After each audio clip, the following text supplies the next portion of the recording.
Hi, I'm your book lover, Monty, and in this episode, I'm going to do a review about the 9th chapter of Sorcerer, the first part of Harry Potter, written by J.K. Rowling. The name of the chapter is The Midnight Duel. The video before the Midnight Duel, we left off where Harry and Ron were walking away from Hagrid's hut, and Harry was wondering about the grubby parcels from Vault 317. Now, let's go back to the video. Boop! Harry had never met a person that was nastier and mean than Dudley. But that was until Harry met Draco Malfoy. Draco Malfoy made Dudley look like a soft, thoughtful, sensitive boy. Luckily, Harry and Ron did not have to put up with Draco Malfoy much, since they only had potions with the Slytherin. But then there was a sign on the notice board that made Harry groan. They had new flying lessons with the Slytherin. Just great, Daddy. Now I have to have another lesson with Malfoy, and maybe I'll make a big fool on myself on a broom. You don't know whether you'll make a fool on yourself on a broom, said Ron reasonably, as he shoved some sausages in his mouth. Then Draco Malfoy suddenly said, "Yahoo!" His eagle owl had just landed on his table and had dropped off a parcel that usually contained Malfoy's sweets from his parents at home. Then Harry realized it was delivering time, and while thousands of owls were fluttering down the tables, dropping down packages.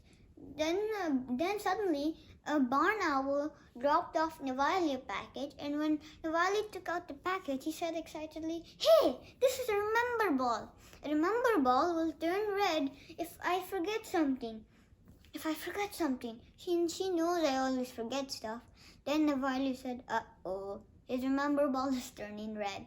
When Navali tried to remember what he forgot, Draco Malfoy quickly snatched the remember ball from Navali's hand when no teacher was looking. But Professor McGonagall spotted trouble faster than a hawk. "What's going on?" she said as she ran into the Great Hall. Professor McGonagall, Malfoy stole my remember ball." Malfoy scowled and slid the remember ball over to Navali and said, "Just looking." And he walked away with his goons Crabbe and Goyle. When it was time for flying class, Harry and Ron heard all the people around them were only talking about Quidditch. Even Ron started to get into it, as he told people about the time he had almost hit a hang glider on Charlie's old broom, and also how Seamus Finnegan, another fellow Gryffindor, was also talking about Quidditch. From the way Seamus was talking about it, it sounded like he spent most of his childhood zooming around the countryside with his miniature broom. Even Dean Thomas, another fellow Gryffindor, was also arguing with Ron about Quidditch. But unfortunately, Navali, who was also a Gryffindor, had nothing to say because his grandma never let him near a broom. And Harry thought his grandma was quite right, because Navali had at least extraordinary number of accidents, even with both of his feet on the ground. But everyone stopped talking about Quidditch when Madam Hooch, their flying teacher, walked over. Madam Hooch had bright gray hair, and her yellow eyes was as focused as a hawk. Then she told all the students to say, "Now go pick up a broom from the broom cupboard." The school brooms was dirty and filthy, and the twigs were extremely broken. Then Madam Hooch told the students to lay the brooms in front of them on their right side, and then yelled up. Everyone yelled up, and few people managed success in getting the broom to fly up to their hands. Even Harry managed to get it in his first try.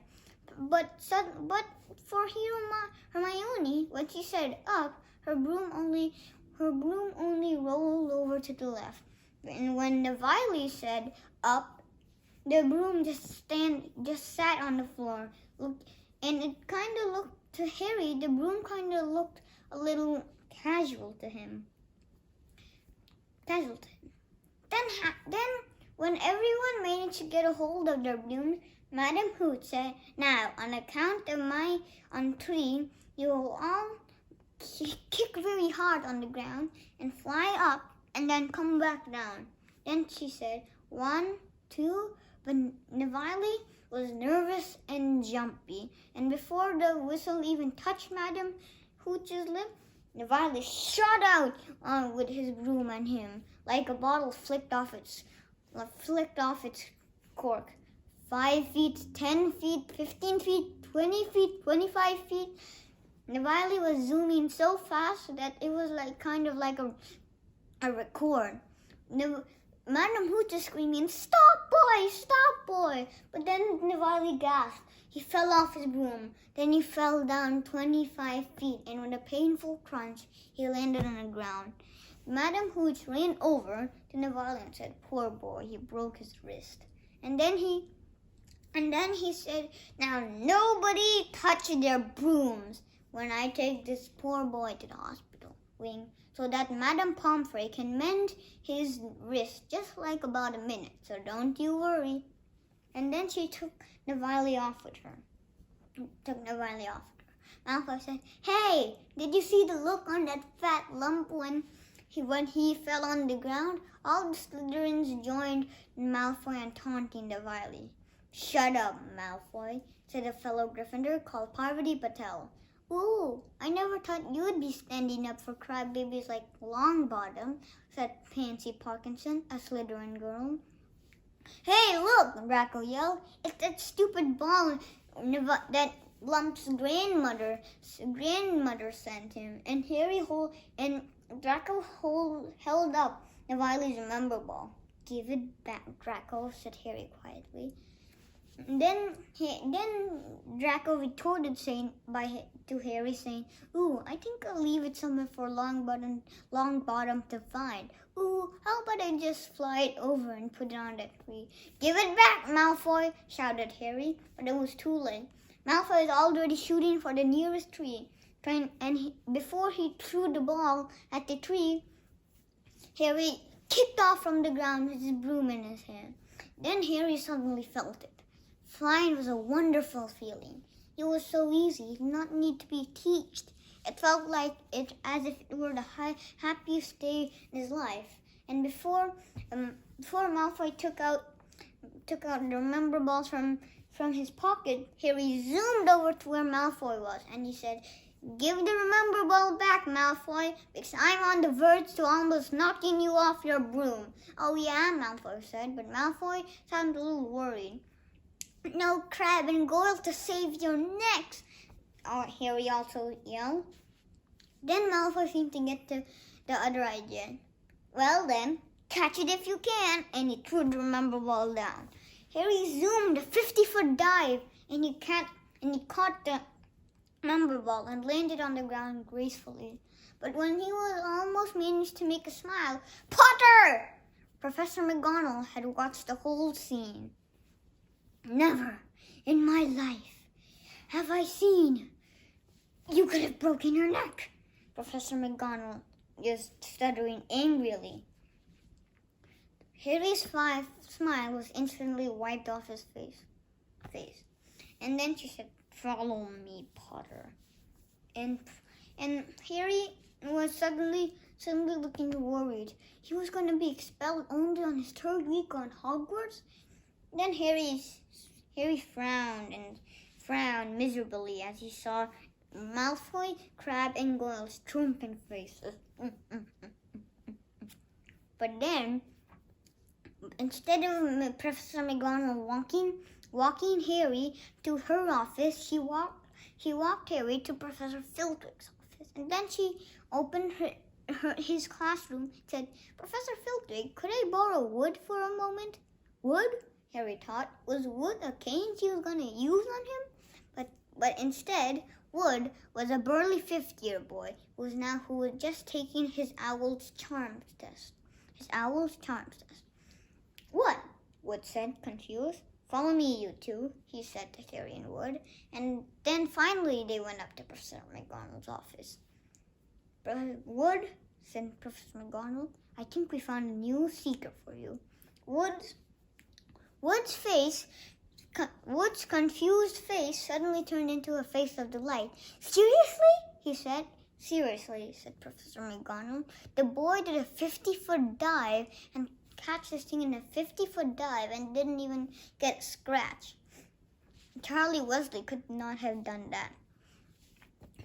Wood beamed at him. "Have you ever seen a game of Quidditch?" Wood said. Oliver Wood is the captain for the Gryffindor Quidditch team, Professor McGonagall said. "I want to hear your training hard, Potter. Otherwise I might change my mind about punishing you." Professor McGonagall smiled. "Your father would be very proud of you." He was an excellent Quidditch player himself. "You're joking," said Ron when it was dinner time and they were in the Great Hall. "Seeker? You're probably about the youngest seeker in a century," said Harry, finished. He was eating lots of pie. The excitement made him so hungry right now, and he was now imagining whether he would have some roast chicken. Then Ron said, "How? It's impossible. How?"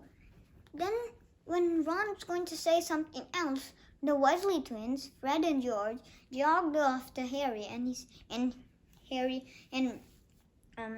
Fred said, "Congratulations, Harry.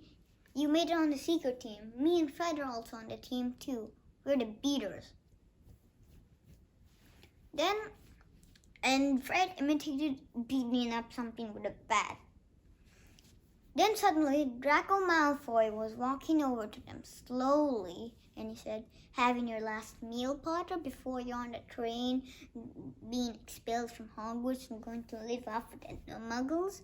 You look a lot more braver now with your little friends," Harry retorted back at Malfoy. Malfoy said, "Oh, I'd probably duel you any time. How about midnight? We're going to have a wizard's duel." "Oh, right. You're a newbie. You don't even know what a wizard duel, huh?" "No, he knows," said Ron. "I'm his second. Who's yours?" Malfoy sized up Crabbe and Goyle. Crabbe, said Malfoy. See you at 11:30 in the trophy room. It's always unlocked." "You must not," said a female voice. Ron and Harry turned back. It was Hermione Granger. "Can't someone eat in silence?" said Ron. "Yeah, can someone?" said Harry. "Well, I just couldn't help overhearing what you and Draco were talking about. And you mustn't go wandering out of Gryffindor Tower in the night. Think about how much points you'll be losing from Gryffindor. Don't you care about Gryffindor too?" "Goodbye," said Ron. "Yeah, goodbye," repeated Harry. Later in the nighttime break, Harry was just wondering, was he just pushing his luck? Should he really go and take Malfoy on this wizard's duel? He would be caught. He was wondering what would happen if he was caught by Filch or Miss Norris. But then it was suddenly 11:30. "Come on," said Ron. "It's 11:30. You have to go to the trophy room." But just as Ron and Harry clambered down the fat lady's portrait, there's a candlelight in front of them. Hermione Granger in pink bathrobe was standing in front of him. "What the?" Harry whispered in alarm. You are the most interfering person I've ever seen," Harry heard Ron whispering. You must not go out in the night. You think about so much points. You'll get Gryffindor to lose." But Harry and Ron were still convinced that they should go to the trophy room. But Hermione said that they should not. Then when Hermione gave up, she wanted to clamber back into Gryffindor Tower. She faced an empty portrait. "Grrr," she growled before she said, "Now my only option is to go with you." "No, you're not going with us," said Ron. If so, you'll just leave me here and you'll make me Filch find me, and then I'll tell the truth about you both, and then you can back me up once you're expelled. "Girl, you are the most annoying girl I have ever seen in my life," said Ron. "Oh no," said Harry. "There's footsteps." Harry, Ron, and Hermione ran over to one pillar. Then they ran over to the other pillar. Then the other pillar. Until the footsteps lowered, and when they went to the hospital wing, Neville was crouched on the bed. And when he saw them, "Oh, goodness me, you found me. If it wouldn't be for you, I could have been stuck here for this whole day." "What happened, Neville? Is your wrist okay?" said Harry. "Yeah, Madame Pomfrey mended it in about a minute," she said. "But I couldn't remember the password to enter, and I had to stay here in the hospital wing for a long time." "Well," Harry said, "we ought to be going somewhere, Neville." "Oh, please don't leave me," Neville said. "The Bloody Barons passed twice already." Ron looked at Hermione and Neville furiously. "If any of us get caught, I won't rest until I learn the curse for the Boggy Squirrel told us about." Hermione opened her mouth, perhaps to tell Ron how to do the curse of the Boggies, but Harry whispered, "Shut up," and urged them to all run to the trophy room. So off they were hiding behind the walls, behind the pillars, until when they reached the trophy room, they heard a voice. "Snip around, my sweet, they could be lurking." It was Filch was talking to her cat, Mr. Norris. Harry mouted, "Run!" and they all jogged off to the other wall. Then the other pillar, and then the other pillar, until Filch was running down. They might be hiding," he was whispering. Then Harry and Ron dashed off to another wall, but then, in the way, Peeves the Pulsar Rogers was standing in front of them. "Ickle firsties out in the Charms corridor, huh?" said Peeves. Naughty. You'll get caughty," said Peeves in a sing-song voice. "Well, we will get caught if you don't blame on us," said Harry. "Please, don't blame on us," said Hermione. I should tell Filch, I should," Peeves said wonderingly. "You know, it's for your own good," and he added a nasty smile. "No, please don't," Ron said, and he took a swipe at Peeves, but that was a huge mistake. "Children out in the Charms corridor, out of bed!" Ron and Harry, Hermione, and Neville scuttered off as Filch was chasing them. When they reached the corridor, and Ron moaned, "Oh no, this is the end," because Filch was almost seeing them. But then Hermione snarled, "Get out of the way," and she did an unlocking curse called Alohomora, and the door unlocked and came in. Harry and Ron, the four, scrambled in the door and locked it inside. They heard Peeves say, "I won't tell you where they went if you don't say please." "Please don't mess with me," said Filch. "Don't tell you if you don't say please. "All right," said Filch. said Filch. Where, please? Then Peeves said, ha! I won't tell you anything. I told you, I won't tell you anything until they say please. And Peeves zoomed off, leaving Filch cursing in rage. When Filch ran off to his office, Harry said a sigh of relief. Ooh. Then Violet tugged on his sleeve. What's it? Said Ron furiously. But then Harry looked around. It was the biggest of his nightmares. A three-headed dog was looking right in front of them, all 6 eyes looking at them, saliva drooling down its mouth, and its thunderous growls barking through the corridor. Oh, no, said Harry. The dog had not attacked yet since its sudden surprise of appearance, but it was getting over that. And it took no genius to figure out what the dog was feeling right now. Harry and the others banged on the door to get out, and they managed to open the door, and they all ran over, and they reached the fat lady, and they hid behind a pillar when Filch ran off to see anything, but was disappointed when he saw nothing.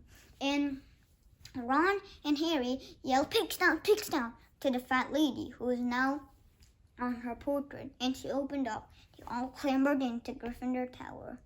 Didn't you see what the dog was standing on? Hermione snapped. Don't you ever use your eyes? What, the floors? Harry suggested. Nah, I was more concentrated on the head.